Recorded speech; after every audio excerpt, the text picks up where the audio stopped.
자, 그러면 조금 더 이제 구체적으로 논술 전형에 합격하기 위한 지원 전략과 학습 전략을 어떻게 세워야 되느냐? 자, 논술 전형은 수능이 중요할 수도 있습니다.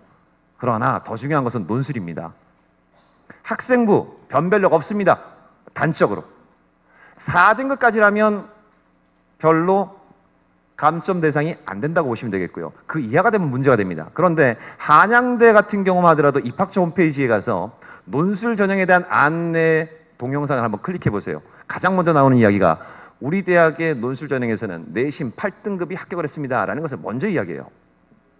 내신 성적은 무의미할 수도 있다라는 겁니다.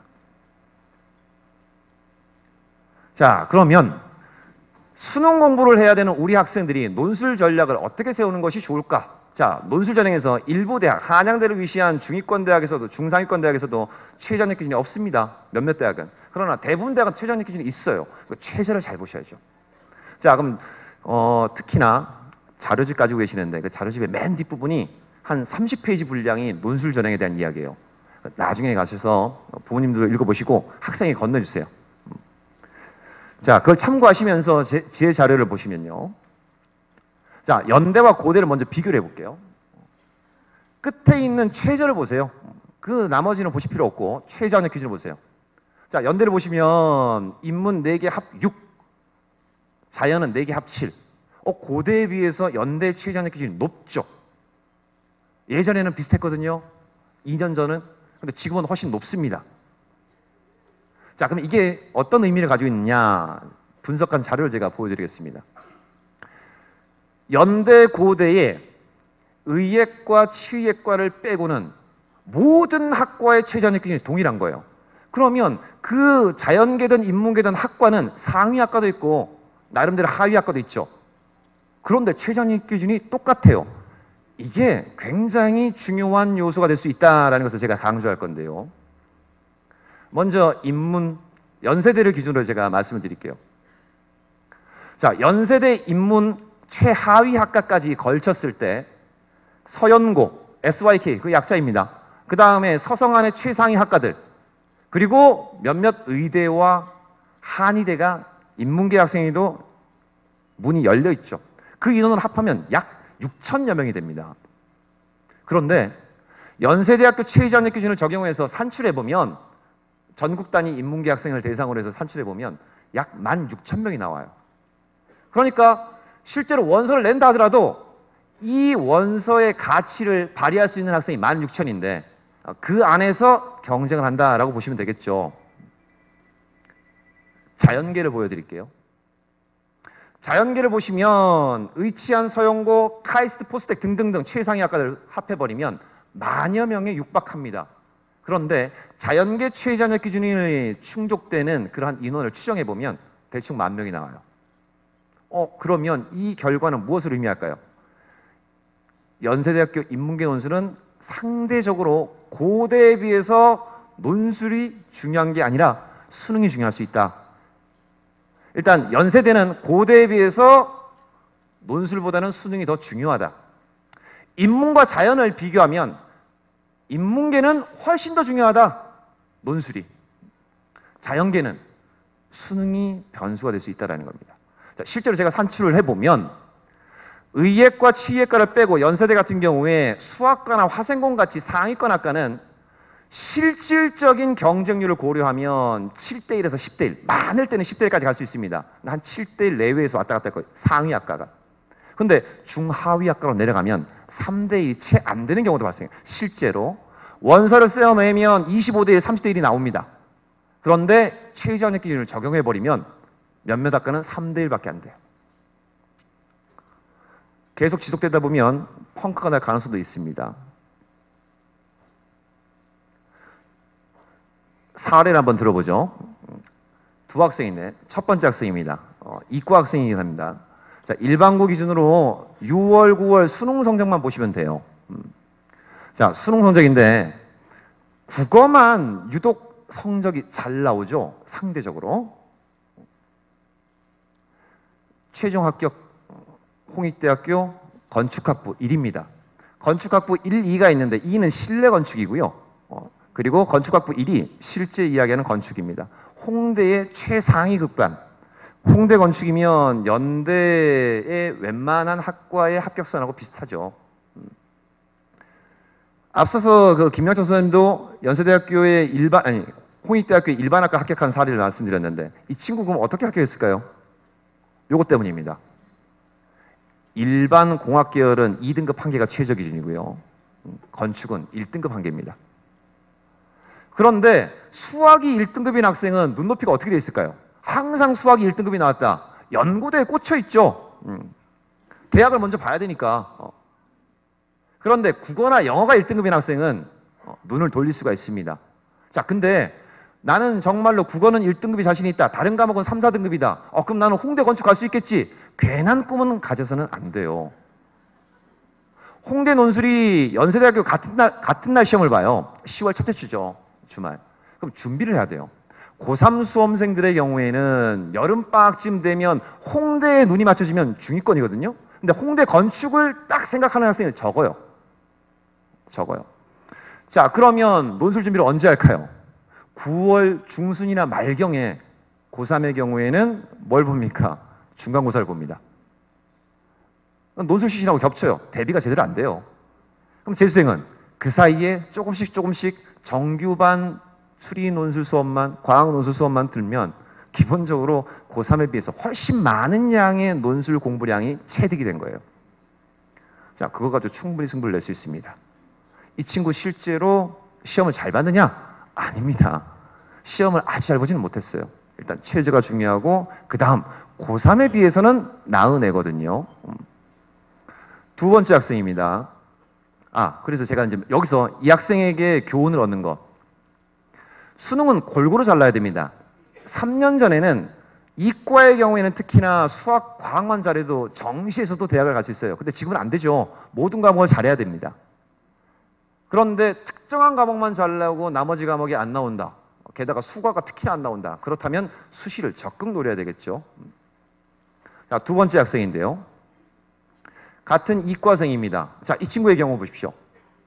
영어하고 물원 성적을 보게 되면 다른 과목에 비해서 이렇다 할 만한 성과를 최종 못 냈습니다. 실제 추이도 그렇고요. 자, 경희대 한의학과를 논술로 합격을 했습니다. 자, 그러면 이거는 제가 조금 더 세세한 자료를 보여드릴 텐데 여기서 제가 말씀드린 것은 합사로 경희대 한의학과를 갈 수 있다가 중요한 게 아니에요. 최저는 합사입니다. 4개 영역 중에서 3개 영역만 합이 4등급이 나오면 돼요. 충족했고요.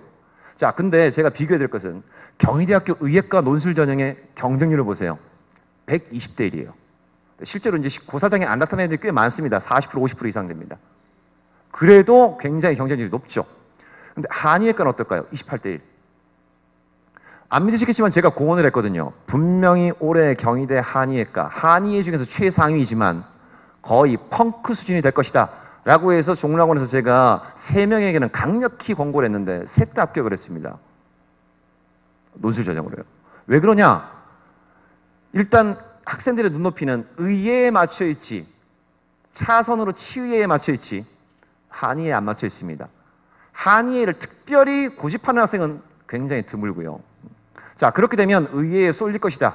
게다가 의예가 올해 작년 대비 과포화된 거나 마찬가지 되니까 경쟁률, 실질적으로 무의미할 수도 있다라는 거죠. 그러면 한의를 지원하면 좋겠다. 경희대학교 다른 학과도 보세요. 화학과, 물리학과. 화학과는 약과대학도 경희대에 발달되어 있으니까 그걸 고려해서도 경쟁률이 굉장히 높아요. 실제 커트라인도 높고요.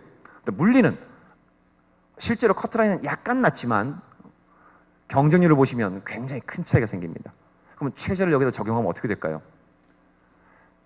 경희대 화학은 논술로 승부를 봐야 돼요. 논술을 굉장히 잘해야 된다는 얘기죠. 근데 경희대 물리는 논술을 웬만큼만 해서도 합격이 가능하다는 겁니다. 그래서 제가 드릴 말씀은요.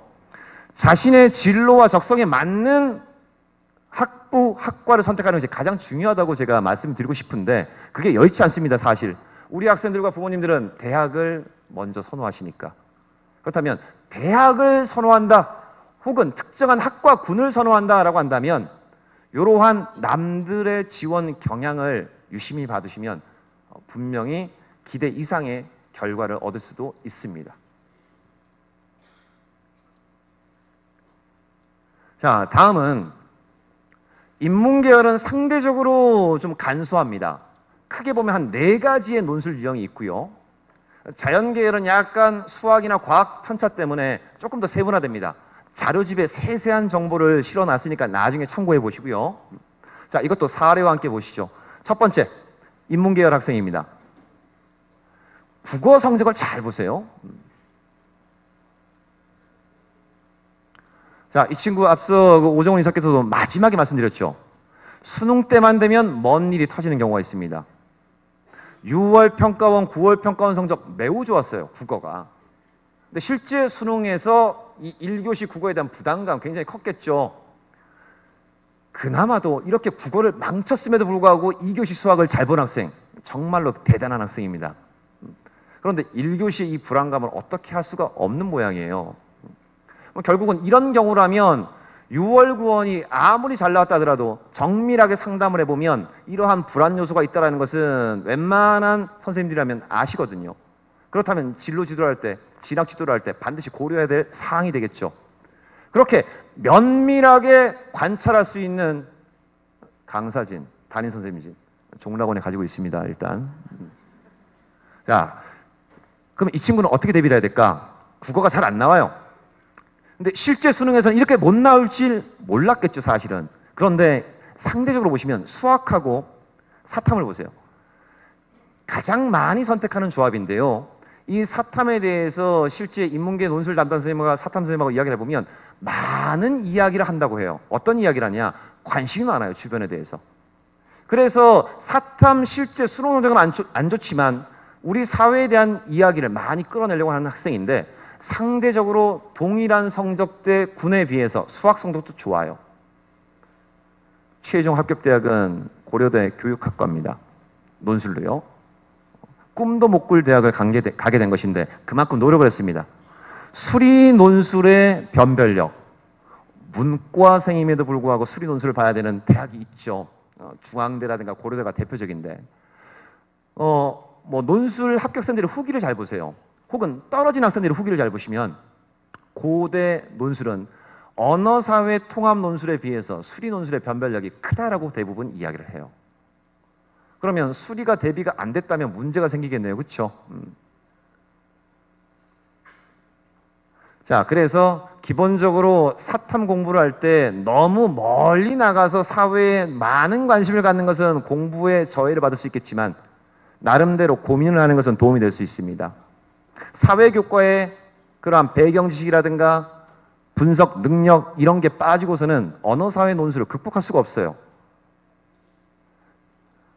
그 다음 수리 논술이 중요한 변수가 될 수 있다. 인문 논술에서도. 자, 그 다음 자연계 학생입니다. 실제 6월, 9월 수능을 보시면 그냥 좀 씁쓸한 성적표이죠.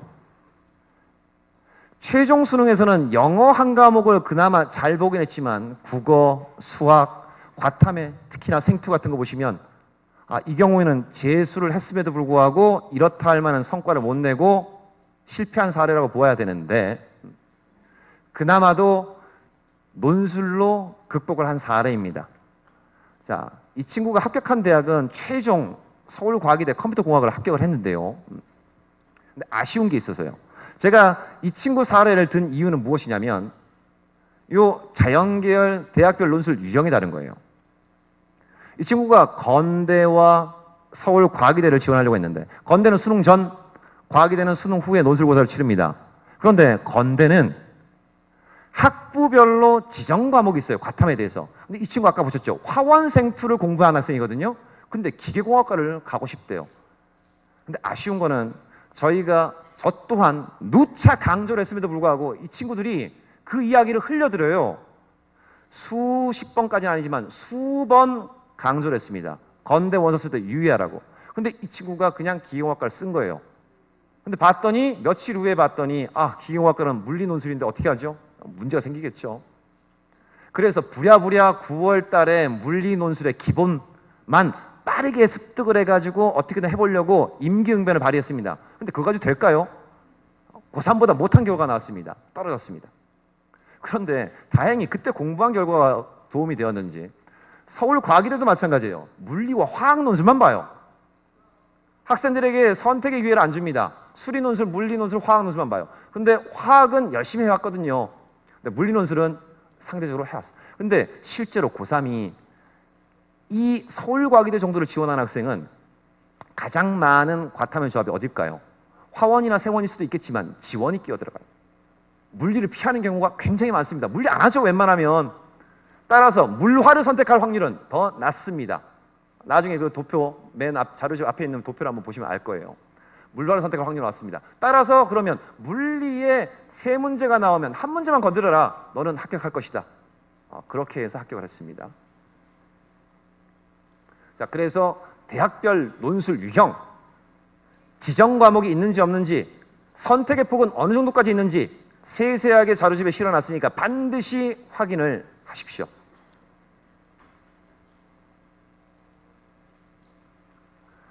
자, 결국은 수능 공부하고 논술 공부 맞닿아 있거든요. 그래서 제가 저는 이제 이과 논술 강사이기 때문에 맨 뒤에다가 무엇을 실어놨냐면요, 자료집에 맨 뒤에 있습니다. 연세대학교 수리논술과 고려대학교 물화생 과학논술이 수능과 얼마나 연관성이 있는지를 분석해 놓은 자료를 집어넣어놨습니다. 그리고 특히 연세대학교와 고려대학교에서는 논술고사의 답안을 발표를 안 해요. 참고하실 만할 겁니다. 예시답안까지 실어놨으니까요. 학생에게 가져다 주시면서 문제 한번 봐라. 과연 수능 공부를 하면서 논술 공부를 같이 병행하는 것이 가능할지 분명 가능해야 하거든요. 그리고 일선 강단에서도 그렇게 가르쳐야 되고요. 자, 그런데 가장 중요한 것은 논술 공부를 할 때 학생들이 이런 생각을 해요. 남들은 덜 하고 있으니까 나는 논술 학원이라든가 혹은 논술 수업 그 자리에만 앉아 있으면 어느 정도 되겠지라는 생각을 해요.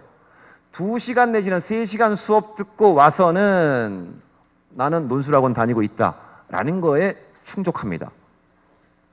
대부분 학생이 복습이라는 걸 안 해요. 그 수업 시간에 선생님이 강의해 주신 거 딱 들을 때는 이해가 돼요. 처음에 문제를 받아보면 분석도 어렵고 답안을 내기도 어려워요. 강연을 들으니까 쉽네, 풀만하네, 그리고 덥습니다. 근데 그 수업을 왜 들을까요? 논술의 기본기도 중요하지만 웬만큼 경력 있으신 논술 강사분들은 예상이 가능해요. 이러한 유형으로 이 대학은 출제되니까 이렇게 준비하자라는 걸 분명히 가르쳤을 거예요. 그래서 엄선된 문제를 가져다 주고 연습을 시키고 확인학습을 시켰을 겁니다. 그런데 이 친구들은 거기까지입니다. 10이면 8, 9은 거기까지예요. 실제로 저희 또한 그렇긴 한데 논술 시험을 치르고 온 학생 10명을 붙잡고 물어보면 한 명은 선생님 어느 시점에 해주신 그 수업 내용이 시험에 나와서 잘 쓰고 왔어요. 합격했습니다. 야, 다른 친구에게 물어봅니다. 그 친구가 이야기하기로는 내가 수업해줬던 그 내용이 나왔다면서. 그랬더니 서너 명은 그래요? 그 다음 한 두세 명은 이런 경우도 있습니다. 아, 선생님 맞아요. 그게 나오긴 했어요. 못 썼습니다. 자, 그러니 결국은 10명 중에 한두 명밖에 수업을 소화를 못하고 자기 걸로 만든 사람은 한두 명밖에 없고 그들이 결국은 합격한다는 거거든요. 그러니 논술 학원에 보내시걸랑 점검을 꼭 하세요. 학원 선생님 붙잡고라도 반드시 복습을 시켜달라. 점검을 꼭 하세요. 그렇지 않으면 말짱황이 됩니다. 지금 배운 거 10월 그리고 11월에 시험 보는데 복습을 안 하면 말짱 꽝이죠. 그래서 이걸 보여드리는 겁니다. 복습이 중요하다고.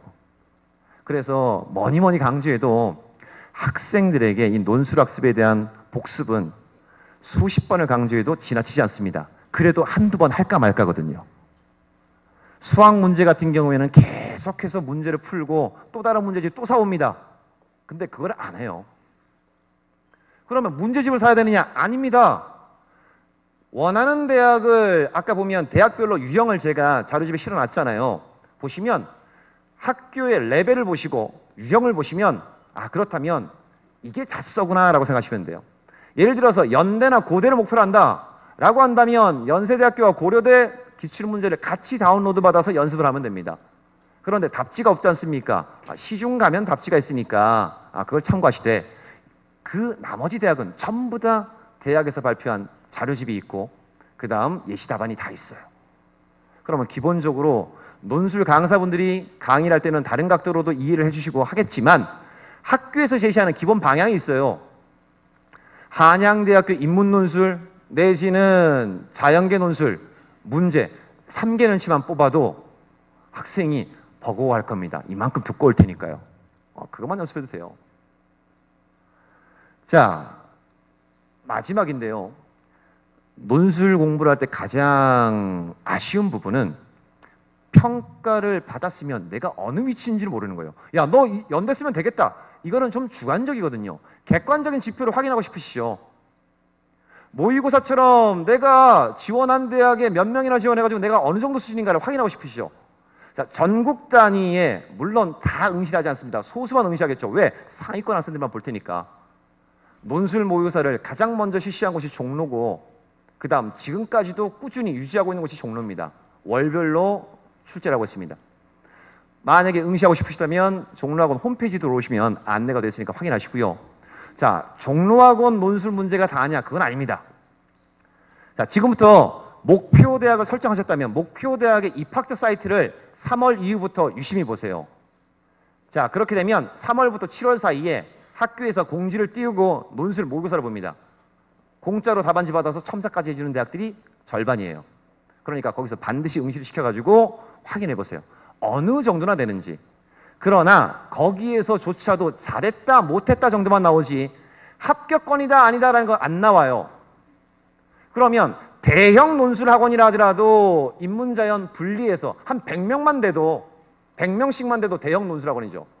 근데 그 대형 논술 학원에서 100명의 학생을 대상으로 해가지고 너는 연대, 너는 성균관대, 너는 이화여대 이렇게 해가지고 시험을 본다고 해보세요. 근데 따로따로 다 개발할 수 있을까요? 어렵습니다. 뭉뚱그려서 개발해서 봅니다. 그렇게 해서 100명의 학생을 대상으로 해서 테스트를 해요. 1등부터 100등까지 점수도 매겨줍니다. 그게 무슨 의미가 있습니까? 대학별 유형이 구분이 안 됩니다. 그 다음 지원 대학 및 지원 학부별로 위치를 알기가 어려워요. 그럴 경우에는 종로를 이용하시면 됩니다. 이렇게 성적표가 처리가 되니까요. 그래서 이러한 성적 분석 시스템이 종로학원에 마련되어 있으니까 아주 비싸지도 않으니까 참고를 해서 확인해 주시면 좋겠고요. 마지막 한 가지 팁이 더 있거든요. 올해 입시 결과가 마지막 한 장의 슬라이드에 있습니다. 나가시는 분들을 제가 잡아볼까 싶었는데 제가 원래 이 구술 면접에 대해서도 이야기하려고 했는데 이거는 좀 복잡해요. 게다가 학생부 종합전형의 경우에는 최저학력 기준도 없기 때문에 매우 중요한 것이 구술 면접이에요. 왜 그러냐? 학생부 종합하면 앞선 강연에서 학생부의 이력이 굉장히 중요하다는 것을 강조를 받으셨을 거예요. 근데 그거 1단계예요. 1단계에서 학생부 이력입니다. 2단계는 뭡니까? 구술 면접이에요. 구술 면접을 어떻게 하느냐? 학생부 종합 같은 경우에는 과연 이 서류의 내용이 진위에 해당하는지 검토를 합니다. 그 다음 이 친구의 학업 역량이 있는지 없는지를 깊이 있게 파고듭니다. 소위 심층 면접을 치러요. 그리고 일반적인 학생부 교과 전형 같은 경우에는 가장 기초적인 인적성 면접을 치릅니다. 가장 기초적이지만 누구나 답변할 수 있을 것 같지만 답변이 어려운 경우도 많거든요. 그 영향력을 제가 3개 대학을 비교해서 말씀드릴게요. 잘 보십시오. 15학년도 전형 방법과 16학년도 전형 방법이 다릅니다. 지방 3개 권역에 해당하는 대학을 비교를 해드릴 거예요. 계명대 같은 경우에는 중간에 전년도까지는 학생부 100%를 뽑았어요. 근데 올해는 바꿨어요. 단계별로. 자, 올해 실시되는 대학은 전부 다 뭡니까? 1단계에서 학생부를 평가하는데 학생부만 반영합니다. 그런데 작년과 달라진 게 뭡니까? 배수가 늘어났어요. 1단계 선발 배수가 늘어났습니다. 그렇다면 내신 커트라인이라는 것이 존재한다면 올해는 커트라인이 낮아지겠죠. 상대적으로. 계명대 같은 경우에 작년에는 학생부 100으로 뽑았습니다. 커트라인이 높았죠. 그런데 올해는 낮아질 겁니다. 특히 건양대 같은 경우를 보세요. 최저가 달라졌습니다. 3개 합산은 따뜻합니다. 그중 2개 합산은 상대적으로 쉽습니다. 따라서 건양대 같은 경우에는 배수가 1배수 늘었고요. 게다가 최저학력 기준이 약간 완화됐습니다. 따라서 면접의 중요성은 더 커지겠죠. 자, 전년도 제가 확인한 학생들 중에서 가장 낮은 내신 성적으로 합격하는 학생, 3학생이 있습니다. 건양대는 1.6등급대 학생들이 커트라인을 주로 형성해 왔습니다. 최근 3년 동안. 계명대는 1.2였습니다. 작년까지는. 왜? 학생부 100이었기 때문에. 최저가 높아도 학생부 100으로 뽑기 때문에 안 됐습니다. 근데 올해는 어떻게 될까요? 이거보다 낮아지겠죠. 마지막 원광대 같은 경우에는 1.5등급 중반 정도였습니다. 자, 여기까지고요. 남겨놓을까요? 자, 남겨놨습니다. 자, 여기까지고 오늘 이렇게 긴 시간 자리를 지켜주셔서 정말 감사드립니다. 제가 끝으로 종로학원을 대표해서 감사의 말씀을 드리겠습니다. 감사합니다.